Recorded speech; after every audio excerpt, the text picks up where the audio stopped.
Inspiring words. I now request Mr. Sudipta to address the gathering.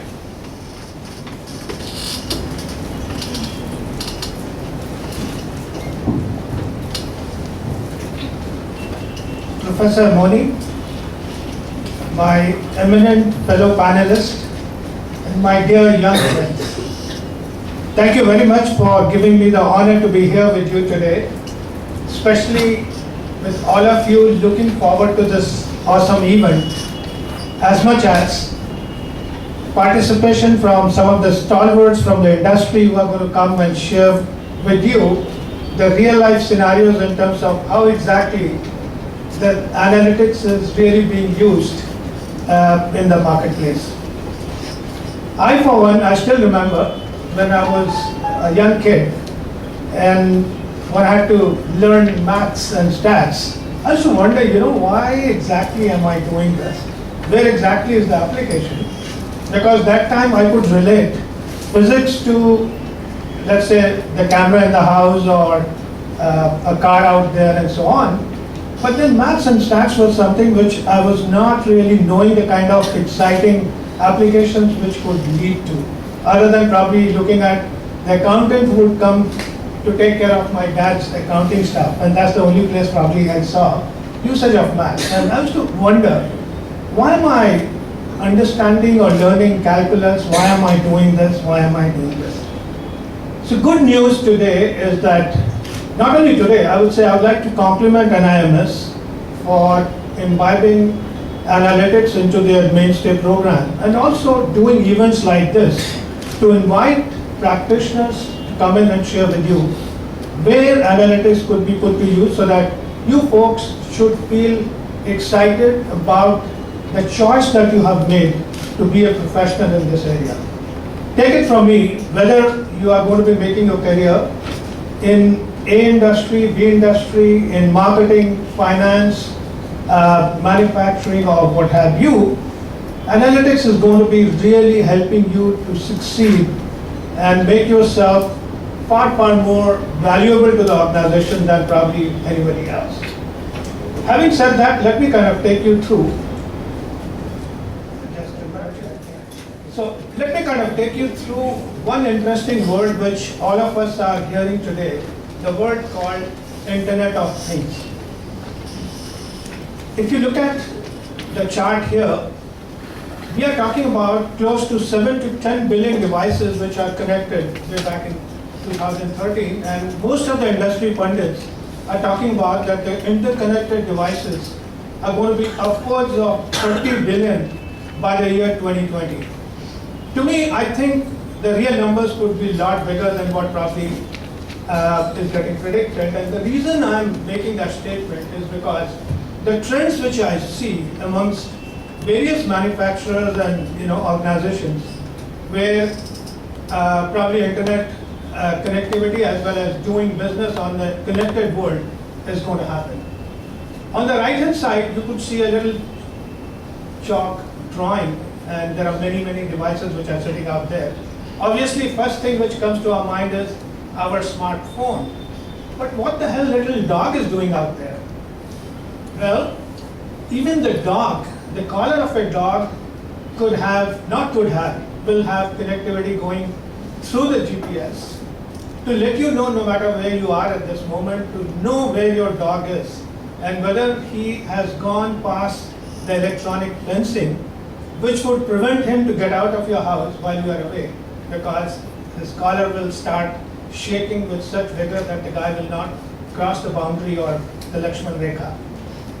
That's not the only one. Looks funny, but one of my colleagues who was recently here from the United States, he has his fish tank back home. And while he was here, suddenly his phone started vibrating vigorously. So I said, what happened? He says the fish tank back home in Cary is running out of oxygen. So sitting here, he is managing the flow of oxygen into the fish tank, which is thousands of kilometers away from where you are. Guess what it is doing for you folks? For you, it's a huge, big opportunity which is waiting whether you are organization or doing a startup of your own, to do the innovations of the kind which could be enormous. My take on this is, this movement of interconnectivity and especially the interconnected world, the amount of data which is getting created is awesome, and that's where comes in ability to kind of derive intelligence out of it. Let me give you an interesting episode which happened in the recent past. This was one of the biggest consumer electronics show which happened in Vegas. The CEO of Samsung was one of the speakers out there, and he made a statement that as of now, about 70% of the devices that Samsung makes are all interconnected on the internet. Well, phone, refrigerator and all that we have heard. What is this washer dryer doing out here? Visualize that the thermostat of the washer or the dryer is connected through the internet to figure out what's the temperature, what's the humidity, and how many folks were sitting out there in the house. Based on that, it can turn the right heat on so as to ensure that not only your clothes are washed appropriately, but the amount of energy you end up using is the least. What ramification it has? Phenomenal. Not only it is going to be saving money for you, but for the country at large, it's a huge potential to save the carbon footprint. Good part.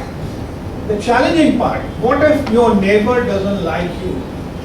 And while you have put your machine on a particular washing cycle, that guy comes in, plays around with your machine because it's all interconnected, and changes the washing cycle so that your favorite jeans which you have put in there for washing comes out shrunk by the time you show back. Looks funny, but the point I'm making is, so far cybersecurity is something you and I associate with financial institutions, you and I associate with when you are managing an organization's let's say data, but in reality, things which touch us could also become a big challenge going forward. So when I talk about IoT, I would say that, is it IoT or AOT, the analytics of things, you know, and analytics of things is something which is, I believe, is a reality. Let me give you an example of an oil rig. Can you believe it? An oil rig today generates close to 8 terabytes of data per day. Here the operative board is the streaming data. Here what we are talking about, not the kind of data which gets generated by your operational system such as SAP or whatever, what have you, but the streaming data which is coming out, which is showing things like temperature, things like pressure, etc. and so on, which gets tracked by your SCADA system, becomes an operative input in order to kind of predict when there could be a failure in the complete system. And that could be catastrophic, and that's where comes in the power of analytics. So if you look at, you can actually figure out that maybe this device is likely to fail because of these are the parameters which are kind of showing up. If you look at an aircraft like Boeing 787, 40 terabytes of data per hour is what it generates. Each and every component of the aircraft is actually sending the data on, which is getting recorded, stating whether or not that particular device is working fine. So far in the aviation industry, the process was that after X number of hours, every component, depending on which component had what life available, one had to kind of change that. And this was governed by the IATA regulation, said that if you are part of an IATA member, you must follow these regulations appropriately. But fact of the matter is, wear and tear on a particular component is not just governed by the linear timeline alone. It is governed by the wear and tear which happens due to flying through the turbulent weather or going through some harsh, bad landings. So if you had a couple of harsh, bad landings, it could impact the landing gear, it could impact the structurals and so on. So the data thus that gets generated actually gets used by the folks who are planning to kind of get the appropriate spares in to make sure that the aircraft is flying safe, airworthy, and giving us the joy of having safe flights without having to worry about whether or not I'll come back home safely. So what a great feeling to have that, today analytics is helping us to be flying safely and looking forward to meeting our folks back home. The ugly looking self-driving Google car. The amount of data it generates is 1 gigabytes per second. Visualize what it is doing. It sounds like scientific fiction, but the reality is, probably in our lifetime, we'll certainly get to see this happening. Today, the car I drive has an ability to park on its own on a parallel parking. And I still remember, first time when I tried that, I was so damn scared when I put my hands off the steering wheel that it's going to kind of touch, but it really parked perfectly. While the driverless cars are going to be a reality, in yesterday's newspaper I saw a debate, which was rather an ethical debate, that if such a self-driving car encounters suddenly a young kid on a bicycle shows up on the road when you're driving, sure enough the car is going to stop. But then if it cannot stop within that short distance, where would it take the call of saving the occupants in the car or saving somebody who has come in front? That becomes an ethical dialogue. But point I'm making is these are something which will continue to happen, but at the end of the day, there is so much which is happening with this data is absolutely phenomenal.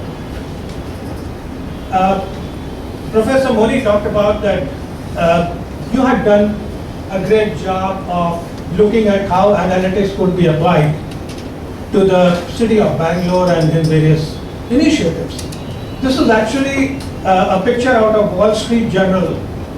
And if you look at, there are many, many areas where you could really be putting the analytics to use. Whether it is watching the pollution levels, whether it is watching the traffic patterns, whether it is looking at, for instance, the smart meters which are going to be there, you can really go through the process of predicting the usage of electricity, and therefore the distribution companies can plan appropriately to make sure that there is no grid failure. Also the fact that electricity being a perishable commodity, the usage of that could be staggered. For instance, if our energy supplier could give me an option that there would be a differential rate if I used my washer dryer in the night, I'll probably jump at it. And that's something which is a reality which will happen and which probably we have seen in the telecom space so far. The next trend which I see is the cloud. And guess what the ramification of cloud is?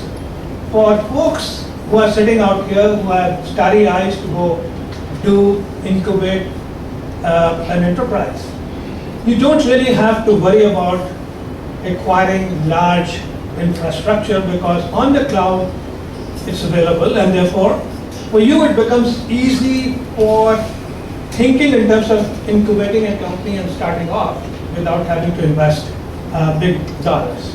And that's the reality with organizations as well.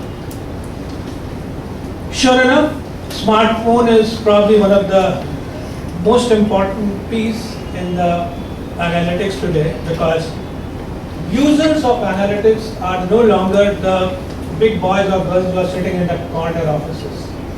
Users of analytics are at every stage. For instance, today if we are talking of the supply chain initiative, the one who is driving the truck to carry the goods to a hub, to someone who is going to be distributing from the hub to the various spaces, are all connected through their smart devices. And therefore, for them to kind of pick on that this is what I'm supposed to consolidate, put it together and do that, becomes a reality, whether it is the end of the chain delivery person or the one who is consolidating on those hubs who are sitting around. So where actually real life challenge happens in any organization, it begins with the first challenge, which is the data not being available at one place. In any organization, you will see that the data is sitting in multiple such islands. So the biggest challenge is first to kind of consolidate it together, and more so now because social media has become one of the key area which gives a lot of insight to us in order to kind of figure out what's going to happen tomorrow. So step number one therefore becomes putting all these islands together into one place. So technology challenge of extracting data, standardization of that from different platforms. Second challenge being the quality of data. To give you some idea, one of our key clients here in India, ITC, has large number of locations across the country. Rather, the retail footprints, including the cigarette shops and so on, where they wanted to give the point of presence hoardings. And guess what happened? In their own record, because the way these large FMCGs do the distribution, they go right up to the distributor, and beyond that, it is the distributor who takes care of it. So the end retailer is not someone who is showing up regularly in their regular, let's say, transactional database. So what they found when they ordered for these hoardings, there were so many duplicates because Lakshmi Enterprises on Marine Drive could be written as LAXMI, LUXMI to many different ways. As much as the same Marine Drive is also known by NSC Bose Road or so-and-so chalk and what have you. And that's where there was a need to do the deduplication of the data, or so to say, data quality. So that becomes an issue. Now let me add to the other dimension of the operative word which I use, capturing streaming data. Now capturing streaming data has become a reality today because this is the one which helps you in order to kind of address the challenge of lower cycle time, especially in the context of supply chain management. Whether it is predicting in terms of failures, whether it is predicting in terms of the merchandise which is coming in, the streaming data has become one of the key ingredients which you would like to pick on. In manufacturing processes, where, for instance, if quality is an issue which you would like to address, and let's say if you are manufacturing, let me give you an example, optical fiber. If the wastage could be stopped, there could be a lot of money coming into the organization, and that can be done by checking on each and every point of, for instance, extrusion is done by a system. So if I can pick on data such as temperature, pressure and all that, and I could use it along with my analytical tools to figure out why exactly attenuation is not right or the breakage is happening, probably I would save tons of money for the company. So here the operative word of the event stream processing becomes very critical. But after using all this, what should you expect out of analytics? Many words out here, but all of them probably are taking us to one area where we are wanting to kind of go deeper into finding the real reason where we could change the process or make the difference. So typically if I look at analytics, well, it was there earlier as well when we looked at a standard report. What was a standard report? How much of my product I sold in an area. Then came in the need for an ad hoc report. Ad hoc report is when I wanted to see that, well, this sales rep, how well is he doing with this product? So in which case I do an ad hoc report. OLAP probably is becoming extinct because these days now you have the ability to put the data into the memory, and therefore you could play around in the memory whichever way you wish to slice and dice. but then nevertheless, ability to kind of slice and dice at every dimension continues to be there. Alerts are the places where you put threshold that tell me if a sales rep is below X performance point. In which case, you do take a call based on what I call exception. So on the left-hand side was the traditional BI that probably we were talking about. Whereas when I go to the right-hand side, it begins with the statistical analysis where you use probably standard time series and blah, blah, blah to the complex one. Forecasting is the next step, which is very critical, and especially with respect to supply chain. The sharper your forecast is, the better your ability to kind of either corner a larger share of the market because your forecast is more accurate than your competitors, and also it is not governed by what I call timid behavior of many of the exciting folks who work in the sales organization, where they would always like to tell you that, so market is not that big so that they can earn bigger, let's say, margins out of their bonuses. This is something which keeps on happening. But ability to forecast that becomes exciting. Predictive modeling and finally the optimization. All this comes in extremely handy from supply chain perspective. And I will probably show you how in terms of when I'm picking on some of the use cases which I'm going to be discussing. So clearly on the left-hand side is primarily the reactive decision making, where you looked at what happened and it was primarily descriptive. Whereas on the right-hand side, all these actions are proactive decision making, where you can predict things and therefore take care of it much better than what probably otherwise it would be happening. So typically driving change today is, one is the data, analytics, and the framework. So in the context of supply chain, if I look at what are the opportunities which are sitting around, well, starting with the first is to improve the customer experience, where you could do things like warranty, for instance, is a big issue with most of the automobile or white goods vendor. In the context of automobiles, any recall could be very, very expensive. At the same time, it hurts the brand value of the organization big time. Using analytics, it is possible not only to kind of reduce the time of predicting before any such scenario becomes endemic. And that's what is being used now by most of the organizations, including in India, companies like Mahindra and so on. Right product at the right place. Big challenge. Very often you will see that you go there to buy the red color specific model of your car. That is not available in the dealership next door, while the other colors are.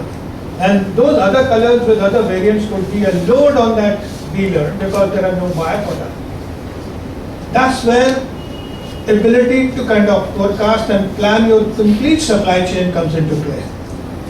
These predictions are not based on what happened yesterday alone, but these predictions are based on yesterday's information, yes, but lot of independent variables which comes into play. For example, Maruti is one of our users, and what they do is, you know, that the environment around you, such as when you have Pitru Paksh, the offtake of the cars would get limited. When you get March coming in, a lot of people would probably, especially the organizations, would like to take the benefit of depreciation, and therefore they make a choice to buy during that time. Comes in December, many people will defer their decision of not buying a car in December because this becomes a 1-year-old model, even though it is one day later. Apart from that, if central government has announced a new pay package for the central government employees, that also becomes an important independent variable because of which a particular, let's say, segment of the car probably will be sold more because people will make a beeline for that. So I'm just sharing with you in terms of the variables which come into play in order to kind of do that. And same holds good whether it is a vehicle, whether it is any other FMCG product and so on. Increased customer satisfaction is a function of number of things. In an e-tailer, I mean, I'm sure you will hear from Mr. Vijayaraghavan and his colleagues, some of the challenge which they face when they are dealing with millions of customers, where you have placed order for multiple things from different suppliers. So that becomes a nightmare to kind of consolidate, ship it to your place, going through, multiple or single warehouse and so on. So if you see the complexity, if you have ability to forecast that how many devices or TVs or phones or what have you, which probably I'm going to be selling through the new campaign which I'm coming out, your ability to order, backfill that becomes a lot better.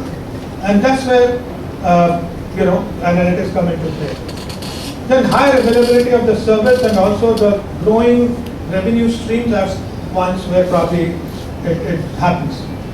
So in terms of benefits, it is across most of the industries, whether it is supply chain, real-time marketing, industry, energy, cyber security, and what have you.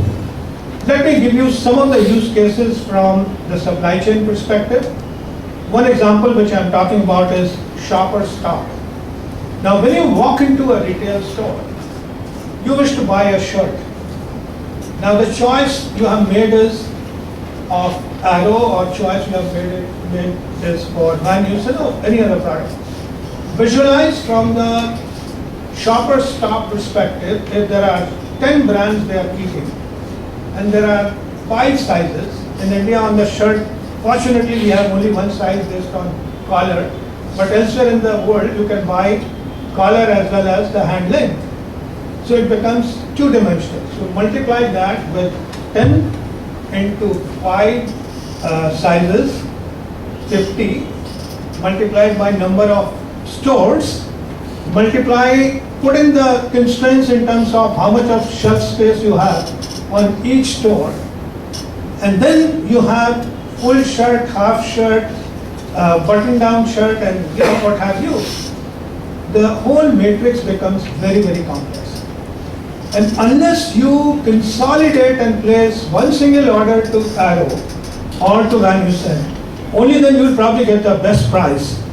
Otherwise, if you are buying in smaller quantity, you will not get that kind of a price till such time you are committing for the whole thing. So this becomes a huge complex issue, and which is where the complete supply chain gets supported by the power of analytics. And Shopper Stop is using that very impactfully in India. And other than that, most of the players who are especially in the area of e-tailing, analytics is extremely vital. And you will hear the stories from my eminent panelists post my presentation. Let me give you a scenario which is a real life situation. One of the loyal customer gets a mail, which is coming from the campaign that hey, there's a sale on. The person shows up in the store. When he or she shows up in the store, there's a little device on the top, which is iBeacon. It actually recognizes based on your phone that who you are, what has been your past, transactional preferences and likes of those. And automatically it gets connected to the recommendation engine. Also the engine where the participating, organizations which are there in that mall could then be giving them literally real-time options of a coupon which comes and sits on your smartphone. That you get a 20% off in this store, or you get 10% off in this restaurant and what have you.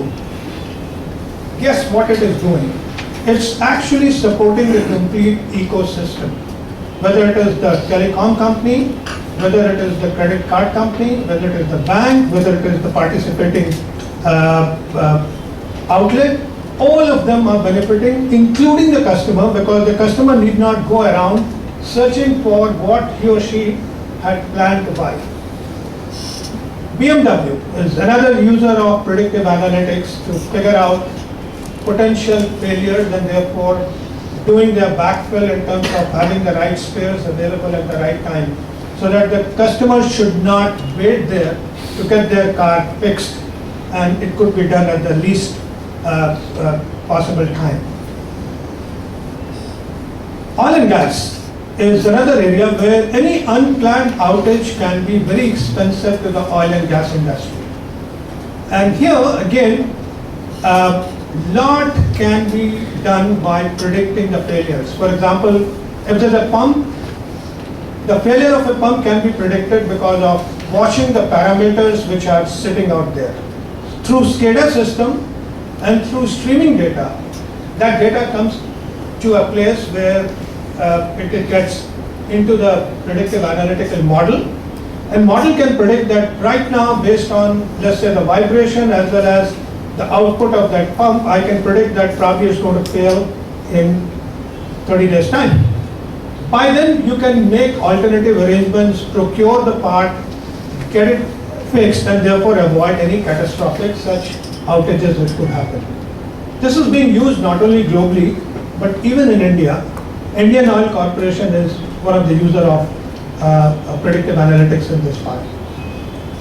Transportation is one key area where most of the organizations are looking at how it can be put to use.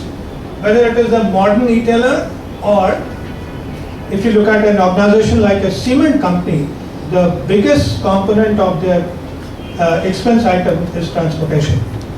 And therefore, transportation optimization scenario is something which is very important and vital. FedEx uses that all the time in terms of planning and making sure that they deliver the parcels on time every time. I talked about Maruti Suzuki a bit earlier.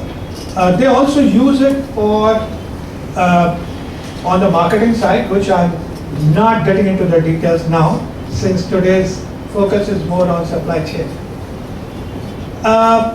A large energy company is using, again, analytics to predict how much of energy are they going to be drawing from the grid. And this is done based on number of factors, such as, of course, temperature, humidity, rainfall, etc. is important. But important days such as you have Karnataka Day, which is specific to this part of the world.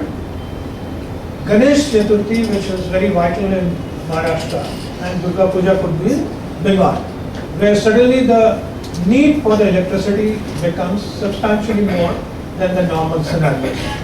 To predict that, unlike other countries where Christmas would always come on 25th of December, in our country we have the challenge of not just following the exact dates, but it is based on events which happens there.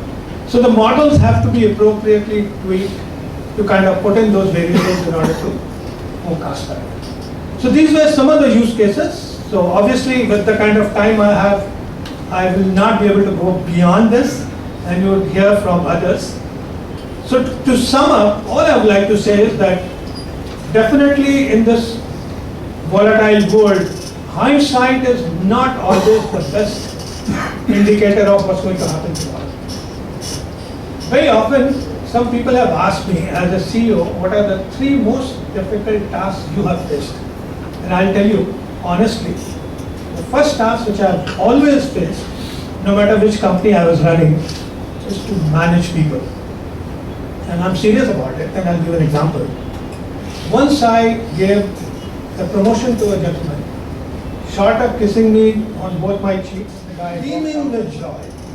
And guess how long that joy was? Precisely 30 minutes. Post 30 minutes, the same guy walked into my room and literally charging it. I said, what happened?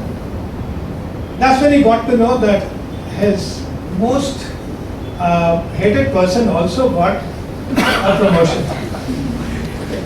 So reality is, human beings do not respond to the same stimulus the same way at the same time, and therefore managing that is always an interesting challenge. Second one is ability to see the future. No matter which business are you in, if you can really put to use your ability, which is based on data-driven scenarios, as well as your knowledge of the marketplace, is something which differentiates leader of a successful organization who can see through that. Yes, I'm going to go through a turbulent scenario and I'm well prepared to handle that. Or there's a huge opportunity which is showing up. Am I prepared to encash that opportunity? And very often people become timid to look at yesterday that, well, I've been growing at 20%, let's put 25%. But if market is growing at 45%, what am I doing? If I'm not taking care of my processes and plans, then probably I'll lose out on the market share. Third piece, ability to ask the right question.